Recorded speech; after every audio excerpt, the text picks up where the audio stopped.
नमस्कार मेरे प्यारे दोस्तों, कैसे हैं आप सभी। उम्मीद करती हूँ आप सभी अच्छे होंगे। तो दोस्तों, आज मैं लेकर आई हूँ कहानी मांसभक्षिका मल्लिका दहशत का डायनो का गहरा पार्ट 3। तो दोस्तों, मेरी ये कहानी सुनने के लिए मेरे चैनल को लाइक करें, शेयर करें और सब्सक्राइब करना ना भूलें। तो कहानी शुरू करते हैं आज की मांसभक्षिका मल्लिका दहशत डायनो का गहरा पार्ट 3। दोस्तों, मुकुल ने पाया कि आवाज़ ठीक पूर्व दिशा से आ रही है।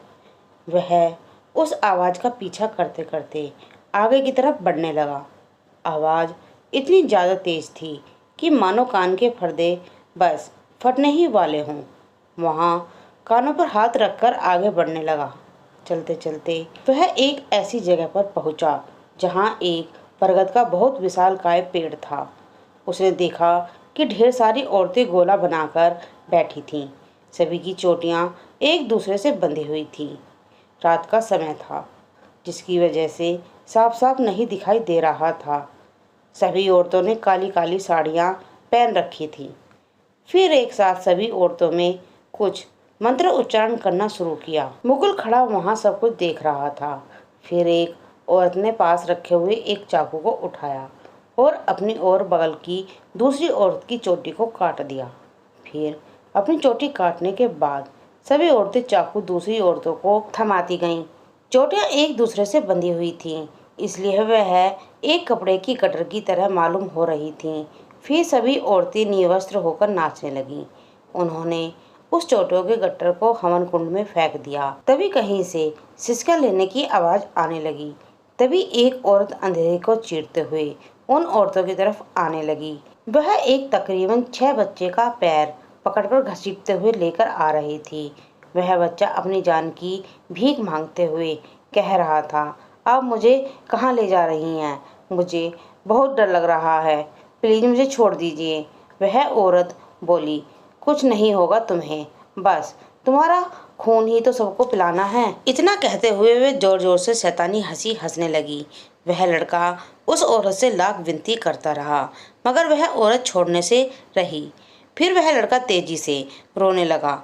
उस औरत को इतना गुस्सा आया कि एक मोटी लकड़ी का टुकड़ा उठाया और उसके सर पर दे मारा। बच्चा बेहोश हो गया। फिर उसी तरह घसीटते हुए उन औरतों के बीच ले आई। उस लड़के को बेहोश देखकर सभी औरतें उस पर चिल्लाने लगीं। एक ने कहा, क्या जरूरत थी इसे जोर से मारने की? अगर ये एकदम से मर जाता तो आज हमारी सारी मेहनत बेकार हो जाती। वह औरत सफाई देते हुए बोली, नहीं, यह बस बेहोश हुआ है। तभी एक औरत ने चाकू उठाया और उस बच्चे को गले से लेकर नाभि तक चीर डाला।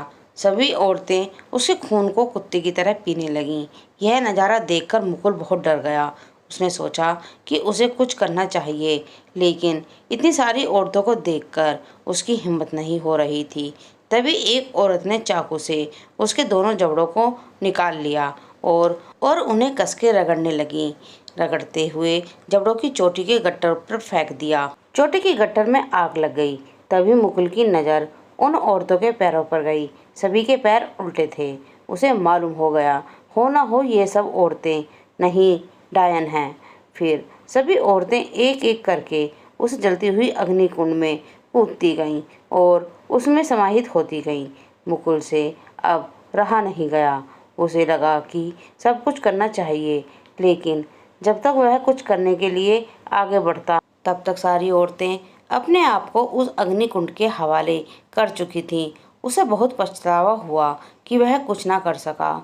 उसने देखा कि अगल बगल कई कंकाल बने सिर गिर पड़े हैं, जिससे साफ साफ पता चल रहा था कि यहाँ पहले भी और लोगों की बलि दी जा चुकी है। वह निराश होकर वापस आने लगा। तभी रास्ते में उसे फटे पुराने कपड़ों में बड़े बड़े बालों और बड़ी दाढ़ी रखे हुए एक बूढ़ा आदमी दिखा। मुकुल ने बूढ़े आदमी से पूछा, बाबा जी, यहाँ पर जो कुछ भी हो रहा था और होता आया है, क्या आपको इन सब के बारे में कुछ मालूम है? बूढ़ा आदमी कोई जवाब नहीं दे रहा था। वह बस उसे एकटक देखे ही जा रहा था। मुकुल ने कहा, बाबा, मैं आपसे कुछ पूछ रहा हूँ, आप बोल क्यों नहीं रहे? फिर वह बूढ़ा आदमी एकाएक पागलों जैसी हरकतें करते हुए भागने लगा। मुकुल ने भी उसे किसी तरह पकड़कर पूछा, आपने कुछ कहा क्यों नहीं? और ऐसे क्यों भाग रहे हैं? बूढ़ा आदमी कुछ बोल नहीं पा रहा था, जैसे वह गूंगा हो। तभी उसने देखा कि उस बूढ़े आदमी की जबान तो कटी हुई है। वह बूढ़ा आदमी आसपास देखने लगा, लेकिन कुछ ना दिखा, तो दांत से हाथ काटकर खून से एक बड़ी सी चट्टान पर लिखने लगा, न एको साक्ष्यम त्वं मृत्यु समीपम। उसके लिखे शब्द चमकने लगे। मुकुल को इसका मतलब समझ में नहीं आया। फिर वह पागलों की तरह हरकतें करते हुए तेजी से भागने लगा और अंधेरों में समा गया। मुकुल ने उस बूढ़े आदमी को ढूंढने की बहुत कोशिश की, मगर वह ना मिला। उसे एहसास हुआ कि उसके साथ तो अर्धप्रेत भी है। क्यों ना उसे ही बुलाऊं, उसने कहा। अर्धप्रेत, सामने आओ। लेकिन कुछ सामने नहीं आया।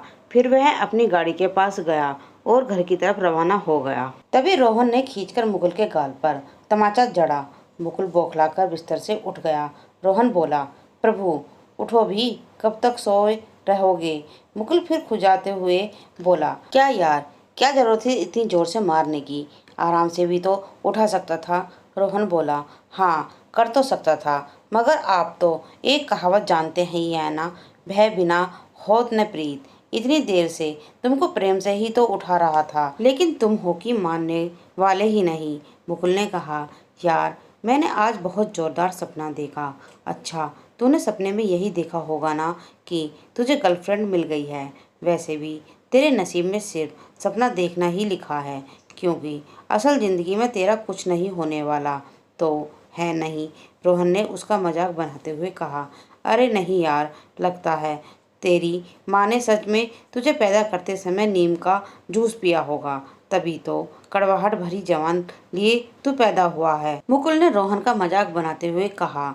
उसकी बात सुनकर रोहन नाराज हो गया और बोला, देख भाई, अभी ज्यादा हो रहा है। हाँ तो चुपचाप मेरी बात सुन। मैंने सपने में देखा कि मैं एक जादू देखने गया था। एक जादूगर मुझे एक बक्से में बंद करके घोड़ा बनाकर बाहर निकला था। उसके पास एक शैतान था। वह जादूगर ने उस राक्षस को मुझे सौंप दिया। मुकुल उसे अपने सपने की बात बताने लगा। रोहन उबाऊ सा महसूस करने लगा और उठकर जाने लगा। फिर उसे रोककर मुकुल आगे बताने लगा, और जब मैं ये बताने तेरे घर पहुंचा तो देखा कि तेरे घर तो विलाप चल रहा है, मतलब तू टपक गया था। तभी रोहन ने दोबारा उसे खींचकर तमाचा मारा और कहने लगा, अबे साले, जिंदा तो मुझे तू पसंद करता नहीं, अब सपने में भी मुझे मार रहा है।